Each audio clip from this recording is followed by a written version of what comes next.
the new Moira Experimental card is actually a massive nerf to the character, or is it? Ladies and gentlemen, hello and welcome to the channel. So in this video, we're going to break down the changes. We're also going to look at the community reaction.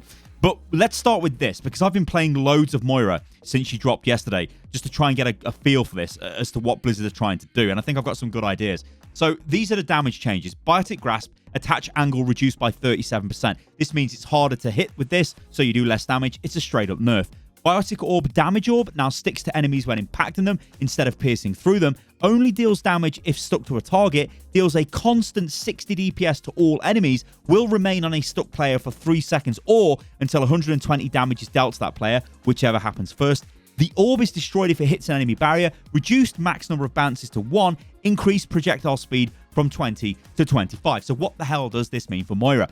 Now, Blizzard have been consistently changing Moira. Well, they haven't consistently changed it, but this is the second experimental card. That's what I tried to say. It's like consistent experimental changes to Moira. So clearly they want to change Moira. The reasons they give for this are they want to make her more impactful for the player. So you've got more chances of like a pop-off moment, skill shots, make her more engaging to play, and all of that. Now, I understand from a Moira mains perspective, or somebody who's invested loads of time into Moira, just seeing these radical changes over and over again to the hero might not feel great. You know, Moira's been in the game for 3 years, so to change her damage orb, it actually feels massively jarring. Now, I think the issue with damage orb is the fact it's got one bounce. You throw this thing, it bounces off a wall, and then it disappears unless it hits a target. Or you throw it into a barrier and it disappears. Now, I think the barrier stuff might actually still be okay, because that gives a bit of counterplay to the orb. But there is one caveat with this. It means Moira's ultimate generation is completely nerfed into the ground. Because when you play Moira, what you would do is throw your damage orb through choke points, through teams. You're not necessarily going to get a kill, but you're going to do damage. That's going to give you ultimate charge, because nothing could stop the orb. In fact, there was only 2 things in the game that could stop it. Maybe 3 if we count Echo, but Echo's always the outlier here. But basically, D.Va and Sigma, and Echo, if she turns into D.Va or Sigma, can stop this ultimate. Or stop the orb, sorry. Or even, I guess, a Mei Wall would stop it, right? But you were pretty much guaranteed to do damage, so you would get ultimate charge. Now, it just hits a barrier. And because it only bounces twice, it's very difficult to bounce it around a barrier.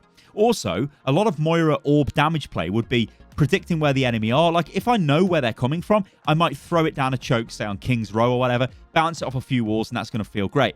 This, though, actually just disappears because it only bounces once. Now, you couldn't leave it in its current state and let it bounce more. That would be too powerful. What they might do, or what I would put forward, is maybe reduce the damage on this, but make it bounce twice. That might make it feel better as a tool for Moira to use. Now, it's got to be said, when this attaches to a target, it will do 120 damage, or it will stay attached to them for 3 seconds. Now, you can do more than 120 damage in 3 seconds, obviously. If you're nanoed as well, I think it does more damage to it, because remember, it's doing 60 damage per second. So this is a lot of damage it's putting out, and it does AoE damage to anybody near it. So if you hit somebody with this, like, let's say, I don't know, a Doomfist, and then he dives back into his team with it, he's actually going to damage his team. So you do get a good payoff for that. And of course, at the start of this video, you've seen me use it very effectively on the Tracer, because we did quite a lot of damage to her. She recalled away, but the damage was already done, and then we just managed to take her out. So I think that's what's going on with the orb. So let's move on to Fade, because this is another one which is a bit of an interesting change. So now, phases out all allies within 6 meters and self for 1 second after exiting Fade. No longer frees Moira or allies from Zarya's Graviton Surge or Sigma's Gravitic Flux. That's a great change, because it was way too easy to just save the team. You know, you shouldn't be able to just use an ability which is on such a short cooldown and just escape those ultimates. That's totally fine. And talking of cooldown, they've increased it from 6 to 8 seconds. So this actually is really good, and I think this is fine, and this puts a lot of power into Fade. Now, this is one of the reasons why we're seeing things like the nerf to her damage, the change to her orb, because it's offsetting the value of this Fade effectively. Okay, so look at Fade now. This is the crucial thing to take on board. Fade will phase out nearby allies as it did in the previous test, but will no longer permit Moira or allies to escape Zarya's Graviton Surge or Sigma's Gravitic Flux. This is also the same for Reaper's Wraith form. So we've got a bit of a, well, not a stealth nerf, but we've got a straight up nerf in this experimental for Reaper as well. I think that's just to make it more consistent with these Fade effects. However, this is the crucial thing. We've also removed the previously tested cleansing effects. Given the power of Fade, we've also increased the cooldown slightly, not the cooldown. So Yeah, it no longer cleanses. Now, this was the big issue before with the Fade. It cleansed negative effects. It was the only thing in the game that did that, apart from Zarya's Bubble, and May's Ice Block would also cleanse, right? And I guess you could say Echo. You can always throw Echo into this. If you use Echo's duplicate, then yeah, you could somehow cleanse yourself. Anyway, let's just forget about Echo, because we're always talking about Echo in these videos. So yeah, and a nade comes into your team. You could use Fade, remove the negative effect, away you go. That's mega strong. A Blizzard comes in, you can remove the freeze effect, off you go. There was all these things that you could do. You can't really do any of that stuff anymore, which is a massive nerf to the old experimental Fade. So what we're left with here is a Fade that gives you AoE team immunity for 6 meters around you for 1 second when you exit Fade to your team. And my question here is, does that actually matter? Now, there are times when this does matter. So if your team get hit with an Earth Shatter, you can Fade and then protect them for a second, and that's a lot of the duration, actually, of the stun effect of Fade, of Shatter. So that's actually quite a lot of damage mitigation. If you get caught in a grab, you can just do it anyway. You can't escape the grab, but there's a second of immunity that you will get when you exit the Fade. So it does help, right? It's not terrible. It does help. The big question is, does this actually offset the other changes? Now, what Blizzard are trying to do is give us the chance to have skillful moments in these plays of like, oh my God, I've just made an awesome play with Moira. Because let's be honest, it never really felt like that. Although Moira felt good to play, and as I said, she's been in the game for 3 years, pretty much in the state she's in right now on live servers. So to drastically change one of her core abilities, which is Damage Orb, is a big thing to do. So what you're faced with now is a Moira that you will have these moments of, yes, I've attached it to like a Tracer or a Doomfist, or, you know, name any hero that's kind of squishy and got 150 to 250, I guess, hit points. And then you're doing alternate fire damage to them. You might kill them, because remember, you'll do 120 damage with the orb, and then you'll do whatever damage you're doing with your alternate fire. If it was like a 1v1 situation, that's a skill shot moment. That's a victory moment. That's like a moment when Zen charges up his alternate fire and wipes out Tracer or wipes out Genji or kills somebody instantly that is trying to kill him, right? It feels great. Now, Moira has that with these changes, but my problem is I still don't think the Damage Orb feels like Moira, and I'm not sure changing her in such a way is particularly a good idea because of how she's been for so long. Now, just because she's been that way for years doesn't mean that necessarily they can't change that, no. But I still think a core component to Moira was bouncing the orb around. I don't agree with the orb just bouncing around for ages and just doing loads of annoying damage in the background and going through barriers. That was annoying. So this, I think, is a step in the right direction. And one of the things that I kind of want to put out there before we get into these comments from the community is you have to remember that this balance of Overwatch is difficult, but it doesn't really help just going out there and going, oh, this is terrible, I don't agree with this, I'm uninstalling the game. What helps is if you give some sort of coherent and direct feedback that's fairly concise. It doesn't matter if it's like other people might think it's terrible feedback, but giving it might give the developers another idea that they might try out, test, and if it works, then maybe they use it, maybe they don't. That's what helps the game get better, and it's within all our interests for Overwatch to be a balanced game going forward, even if that might be impossible. Okay, let's take a look at some of the community comments that I found on the Blizzard forums. So this comes in from Tulio517. Oh my God, I can't believe it. Her orb feels ridiculously weak now. It's the worst change you've ever made to her by far. Please don't move this to live. First things first, not going through shields is absolutely horrible and really, really sucks. But combine it with this stick mechanic and it really kills her. I don't go thinking removing the shield nerf is going to make it even, but don't go, yeah, you guys got that. You can read it, it's on the screen. The sticky orb is awful. Moira just feels like a weak Symmetra that heals now. The nerf to the soft lock is completely okay, but please don't let this orb pass. If that's what it takes to make the fade buff, then don't buff it. This changed how Moira plays dramatically and for the worse. So the reason why I included this is this kind of encapsulates the whole thing of the orb is a problem. And I'm seeing this all over the place. It's like what they've done to the orb, she doesn't feel like Moira, and I'm seeing a lot of that. And I think that might be a worry because you want the hero to feel like the hero. You don't want to drastically change it so it doesn't feel like it used to before. Now, of course, remember the heal orb still goes through the barriers and stuff, so you can still fire that bad boy through. So when a team fight breaks out, it's still, you know, you've got that reliable orb healing going through, and then Moira is still doing the same amount of healing that she did anyway with a primary fire. But yeah, this comment, it's interesting in the way that it is highlighting the orb. You can see this person is not happy with the orb changes. Comparing to Symmetra, I think is weird because Symmetra's damage. Like, You can't compare a DPS's alternate fire damage ability to a damage dealer's alternate fire ability. Like, there's no way they should ever compare. If they do, then there's a problem in the game. Now, this post actually caught my attention. This is from a forum user called Vex Insanity. I know I just opened. I know I haven't tried it, but I'm just reading.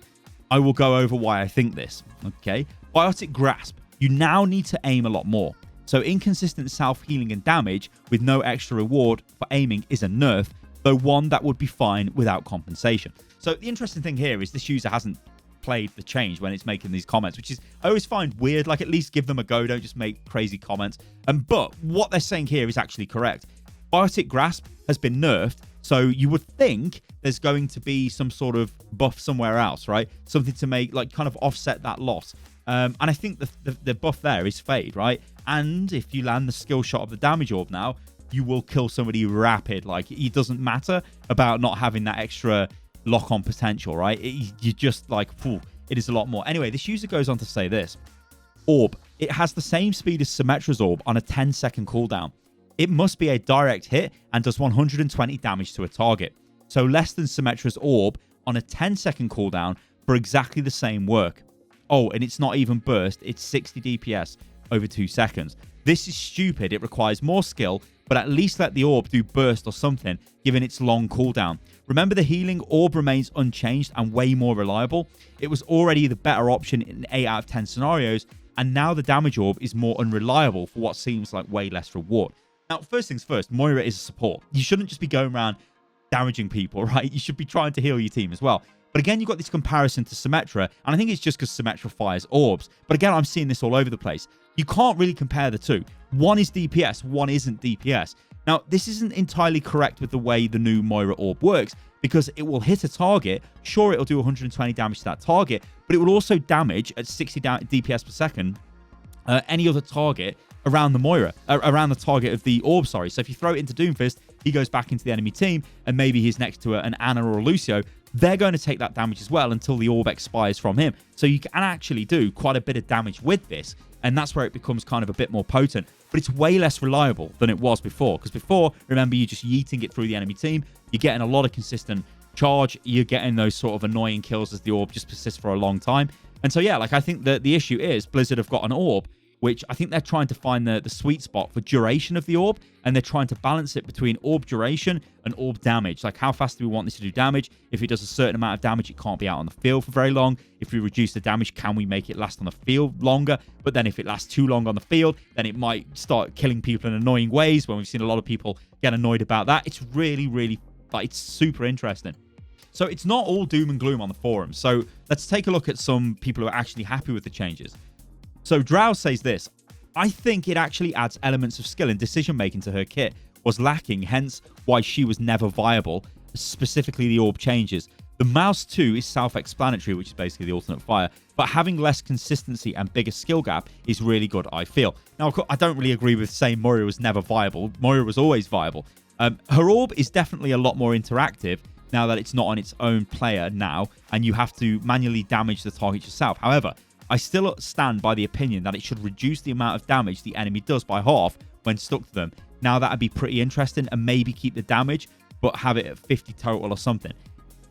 That would be like throwing it into a team and it reduces the damage somebody does when it hits them, as well as doing damage to them. Although this user does say that maybe reduce the damage that it actually does.